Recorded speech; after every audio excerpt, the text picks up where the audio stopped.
It's YouTube Wednesday!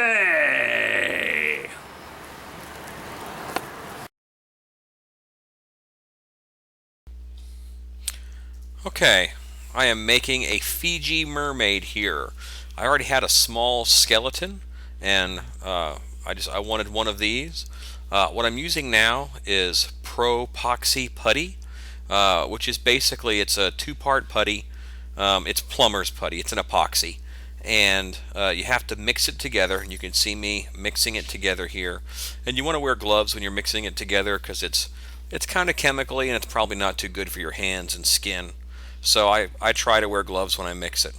Um, and it's black on the outside and then it has white on the inside. And as you mix it together, you want it to get to be one uniform color. And I'm using it on this skeleton in order just to build up some of the bone structure, make it a little more alien, a little more menacing. I've added on a brow. You see me add on two cheekbones here. And right now it doesn't look that good because of just the drastic color difference. Um, Something else I have done that I didn't mention is that I glued down the top. A lot of skeletons have the top of the skull cut off, and I hate that, so I hot glued that down so it's all one piece. And basically, I'm trying to fix that bone structure, So you might see me. I mixed up a little bit more here, and I'm just adding it into different places. I don't want it to look completely like a skull. I want this to look a little rotted. So I put a big patch you can see over there where it's like the remainder of a nose and kind of a top lip, just a little bit. I'm going to corpseify this whole thing later because I want it to be, there are no live Fiji mermaids. It's an old sideshow gaff, and basically, I'm making a dead one. So I took both of the legs off. This is my favorite wire that I always use. It's ceiling hanger wire from Home Depot or Lowe's. Really good stuff. I put that through where the legs were connected, twisting that wire up, and I'm going to make the fishtail out of this main wire base. And when you twist that wire, see how it gave me that forked tail just like a fishtail already? I'm feeding another wire into the back between some of the vertebrae. It's going to go up into the rib cage, and that's going to go along the back here. I'm going to feeding it through the pelvis again, and I'm going to twist that into the tail wires, and that way I've got three wires in there, so that's really good and strong. It'll be nice and posable. I'm kind of working in one little corner of my shop, so I apologize if the view isn't very good. I have a lot of projects going on right now. It has been a while since I posted a video, so I wanted to get on it. Um, if you are savvy, you might notice the masking tape that I'm opening up is from Harbor Freight. I have a bunch of it. I love Harbor Freight. Do not buy masking tape from Harbor Freight. This stuff is crap. So I'm trying to use it up as best I can on whatever project that I can. But it's garbage. It doesn't want to come off the roll. It sticks to itself more than anything else. It's crap tape. So don't get your masking tape from Harbor Freight. What I'm using it for is I am using it in order just to make the fin, and you'll see that here in a minute. Right now it's a little bit off frame, but basically I'm rolling the tape in my hands and sticking it down to do the raised edges like the support structure of the fin. I have the wire inside, but the tape is going outside. And I've kind of covered the whole thing in tape so it's kind of ping pong paddle-esque up until I cut it out. And I'm going to cover this whole tail in tape. I'm using a Persona blade now to cut what I did there into like a fishtail shape. And just see how fast and easy that is? What I'm doing now is I'm just taking off pieces of masking tape and I'm balling it up in order to add some structure underneath. Just like when I sculpt with tin foil, right now I'm kind of sculpting with wads of tape. And each time I get a good piece on there, I'm taping it down. So I'm building up layer and layer and layer. Now I'm going to use paint. I'm going to use enough paint where the paint is going to kind of form a skin over this, and that's going to help keep all the tape down. But this tape itself is crap. It'll peel up. So use good tape. That's the moral of the story. Do not do not follow me in my cheap ways. All right. So what I've done is I've kind of looked at the vertebrae, and I've just made much bigger vertebrae going down this fishtail. So it goes down the fishtail. I'm taping it all together so it looks kind of like it's all one unit. Make it nice. And one thing it really lends itself here is that the tape actually is the same color as the bone. So it's really easy for me to visualize what this is going to look like, when I can get it painted all one color, because it's already going together one color. What I'm doing right now is I'm heat gunning the hand. Skeletons always have that weird high five handshake hand pose, and it's never a creepy hand pose like you want it to be. Well, I just use a heat gun to heat up the plastic enough where I can bend it. And right now I've taped those fingers in position just till they cool down. And while it was cooling, I got a squirt bottle. So now I heat each finger up, I hit it with a squirt bottle after I bend it the way that I want it to look. So, that's a much more natural, creepy hand pose than it used to have. It just always looks fake if, every skeleton I see in a haunt wants to give me a high five. I want a hand structure that looks kind of menacing, kind of claw-like. So, heat gun it, bend it, and give it a little show. Alright, here I have more of the Propoxy putty, and I'm going to give my feegee mermaid a fin on its arm. I put a little bit of thought into this, and I'm using the putty and I'm using wire, and I'm using the wire is going to be the spines inside of the fins.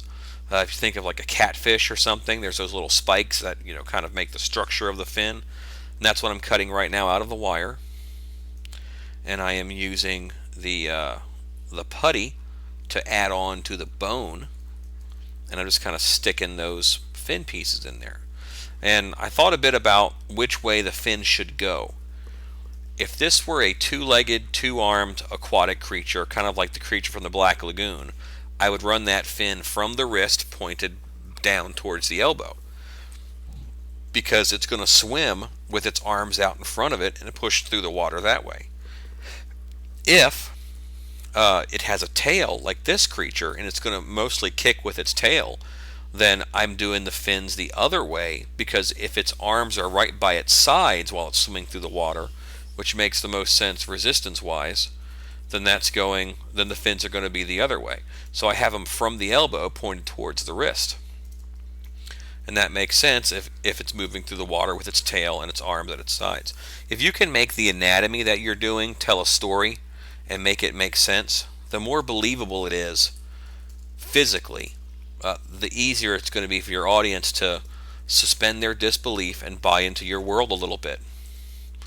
I'm mixing up more putty now. Yes, I'm using my bare hands. Just ignore that. Do as I say, not as I do.